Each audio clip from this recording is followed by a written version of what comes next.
स्वागत है आपका हमारे YouTube channel aim for mathematics पर। आज मैं आपको सिखाने वाला हूँ क्लास 10 का 14.1 एक्सरसाइज का 7वां सवाल, जिसमें देखो दिया हुआ क्या है। इसमें दिया हुआ है आपको कि वायु में सल्फर डाइऑक्साइड SO2 की सांद्रता को ज्ञात करने के लिए एक नगर के 30 मोहल्लों से आंकड़े एकत्रित किए गए, जिन्हें नीचे प्रस्तुत किया गया है। ये टेबल दी हुई है जिसमें बारंबारता और SO2 की सांद्रता दी हुई है। उसके बाद कहा गया है कि वायु में SO2 की सांद्रता का माध्य ज्ञात कीजिए। तो हम इस सवाल को प्रत्यक्ष विधि से करेंगे सबसे पहले। उसके बाद जो मैं नेक्स्ट वीडियो बनाऊंगा उसमें मैं आपको इसको कल्पित माध्य और पग विचलन से भी करके दिखाऊंगा। आज हम इसको करने वाले हैं प्रत्यक्ष विधि से। तो सबसे पहले हम क्या करेंगे, टेबल बनाने की टेबल है वो किस तरीके से बनेगी। सबसे पहले आप SO2 की सांद्रता लिख लोगे, जिसे आप नॉर्मली क्या कहते हो, वर्ग अंतराल। ये वर्ग अंतराल आपने लिख लिया। उसके बाद आप बारंबारता लिखोगे। बारंबारता दी हुई है पहली 4, फिर 9 दी हुई है, फिर 9 है, 2, 4 और 2 इसके सामने लिख लोगे। अब XI निकालने का मेथड मैंने आपको पिछली वीडियो में भी सिखाया था, इसमें भी आपको बता देता हूँ कैसे करना है। देखो, ये जो वर्ग अंतराल दिए हुए हैं, ये निम्न वर्ग अंतराल है, ये उच्च वर्ग अंतराल है। इन दोनों को जोड़कर हमें क्या करना होता है, आधा करना होता है। ठीक है, तो जब इसे आप जोड़ोगे, देखो 0 0 है, 0 4 है, तो ये हो जाएगा पॉइंट के बाद 0.04। जब इसे आप जोड़ लोगे और उसके बाद आधा करोगे तो ये हो जाएगा 0.02। ठीक है, उसके बाद ये 4 है और ये 8 है, तो ये बन जाएगा 0.12, क्योंकि 8 और 4 12, तो इसका मीनिंग ये होगा कि 0 के बाद 0.12। ठीक है, 0.12 को जब आप आधा कर दोगे तो 0.6 हो जाएगा वो। ठीक है, ऐसे ही देखो, इसके बाद सिर्फ मैंने आपको पिछली वीडियो में ट्रिक सिखाई थी कि यहाँ पे अंतर देख लो कितना है। 0 से 4 4 का अंतर है, 4 से 8 4 का अंतर है, 8 से 12 4 का अंतर है। तो यहाँ पे भी आप 4 के अंतर से करके लिख दो बस। देखो 0 से ये क्या है 0.02, ये है 0.06, तो आप यहाँ लिखोगे 0.10, है ना। 2 6 10, 10 के बाद यहाँ पे आ जाएगा 14, है ना। ऐसे अब मैं इसको पॉइंट के बाद बोल रहा हूँ, ऐसे वैसे बोलते नहीं, इसको लिखेंगे 0.14 और बोल लेंगे भी इसको ऐसे ही। ठीक है, उसके बाद है यहाँ पे आ जाएगा 0.18, है ना। अगर इसको आप मान लो 16 और इसको 20, तो 16 और 20 36, 36 का आधा करोगे तो कितना आएगा 18। ऐसे ही 24 है, ये 24 है और ये 20 है, जब आप इनको जोड़ो के आधा करोगे तो ये आ जाएगा आपका 22, और 18 के बाद यहाँ पे आने वाला भी क्या था 22। ठीक है, अब हमारा XI भी आ गया। ये भी जो बारंबारता है इसको हम कहते हैं FI।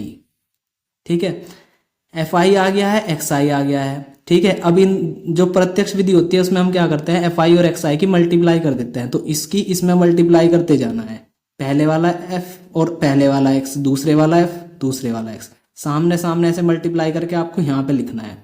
तो कैसे करोगे, देखो 4 दूनी 8 मतलब 0.08। ठीक है, 9 6 54 0.54। उसके बाद 9 की 10 में गुणा करी तो 0.90। ये 2 की आप इसमें गुणा करोगे 0.14 में तो ये हो जाएगा 0.28। उसके बाद 18 चौक 72 यानी 0.72। उसके बाद 22 दूनी 44 0.44। अब आपको क्या करना है, आपको इस वाली को लाइन को जोड़ना है या इस कॉलम को जोड़ना है, इस कॉलम को जोड़ लेना है दोनों को। ठीक है, तो देखो यहाँ पे लिखा हुआ है 4 9 4 13 13, 13 के बाद ये लिखा हुआ है 9 9 हो गया 22 22 और 2 आपका 24 24 और 4 28 और 2 30। तो ये आपका आ गया सिग्मा FI बराबर 30। उसके बाद इसको जोड़ोगे जब आप 8 4 12 12 और 8 20 20 और 2 22 22 और 4 26 26 का यहाँ पे 6 लिखा। अब आपने लगाया 2 तो यहाँ पे आया 0, 2 हासिल था तो 5 2 7 9 7 16 16 2 18 18 7 25 25 और 4 25 और 4 आपका 29 29 9 लिखा, 2 हासिल गया, सब 0 है तो यहाँ पे 2 आया और पॉइंट यहाँ पे लगा दिया। ठीक है, उसके बाद हमें क्या करना है, देखिए फॉर्मूला ये जो आया है ये है सिग्मा, इसको बोलते हैं सिग्मा FI XI। ठीक है, तो अब जो फॉर्मूला है माध्य निकालने का फॉर्मूला क्या है, एक्स बार बराबर सिग्मा एफ आई एक्स आई बटे सिग्मा एफ आई, ये फॉर्मूला है। अब इस फॉर्मूले में आपको बस क्या करना है, ये वैल्यूज पुट करनी है 2.96 अपॉन 3 और उसके बाद आप लोग को लगाना है 0 यानी 30। ठीक है, अब आप क्या करो, इसको कैलकुलेट करने के लिए पॉइंट हटाया आपने यहाँ पे और 0 बढ़ा ली, इसको पॉइंट हटाया के बाद 0 बढ़ाने से क्या होगा 296 अपॉन 3 0 0 और एक और 0। ठीक है, अब आप इसमें क्या करो, 3 से डिवाइड कर दो पहले। ठीक है, इसमें 3 से डिवाइड कर दो, तो जब आप इसमें 3 से डिवाइड कर दोगे तो देखो 3 ये है 29, 3 से डिवाइड करा 3 नम 27, तो यहाँ पे आया 9। उसके बाद बचता है यहाँ पे 2 और 6 बना है यहाँ पे 26 में जब 3 से भाग करेंगे तो ये बनेगा आपका 3 8 24 यानी 8। उसके बाद बचता है 2, तो 2 आपने पॉइंट लगाया, 0 बढ़ानी शुरू करी, यहाँ पे आपने पॉइंट लगाया और यहाँ पे इसके बाद आपने क्या किया, जैसे 2 और 6 था 26, यहाँ पे अब 2 0 बचा हुआ है तो 3 को 20 में भाग करना है।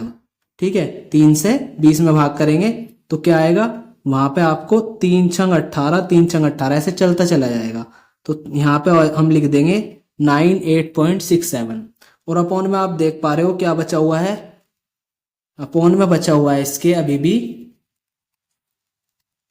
1000। ठीक है, अब देखो ये इंडिकेट करता है कि पॉइंट के बाद 1 2 3 अक्षर होने चाहिए। यहाँ पे फिलहाल पॉइंट के बाद 2 अक्षर हैं, लेकिन हमें टोटल करने पड़ेंगे 3 और, तो इसका मीनिंग ये हुआ कि हम इसको क्या लिखेंगे, इस पॉइंट को खिसकाएंगे 3 अंक और, तो यहाँ पे 2 अंक हैं, 1 अंक और बनाएंगे तो 0 9 8 6 7 और यहाँ पे पॉइंट लगेगा, यहाँ पे 0 लगा लेंगे। अब अगर इसे पॉइंट के बाद जैसे यहाँ पे हमारे यहाँ पे लास्ट में पॉइंट के बाद 2 अक्षर थे, यहाँ पे भी, तो अगर यहाँ पे हम पॉइंट के बाद के 2 अक्षर रखते हैं या 3 अक्षर रखते हैं तो ये यहाँ पे क्या लिखा हुआ है 6, तो इस 6 की वजह से ये 8 बढ़ जाएगा। तो जो इसका फाइनल आंसर होगा, तो इसका आंसर हो जाएगा 0.09 और इस 6 की वजह से, क्योंकि 5 से बढ़ा है तो इसको हम बढ़ा देंगे 9, इसका फाइनल आंसर हो जाएगा। इसी प्रकार की वीडियो देखने के लिए सब्सक्राइब करें हमारे यूट्यूब चैनल M4M मैथमेटिक्स को। और इसी सवाल को मैं प्रत्यक्ष विधि से तो आपको करा के दिखा दिया, और मैं इसको कल्पित विधि और पग विचलन से भी कराऊंगा, तो वह भी वीडियो का लिंक मैं डिस्क्रिप्शन में दे दूंगा, तो आप उसे भी जरूर देख लें। धन्यवाद।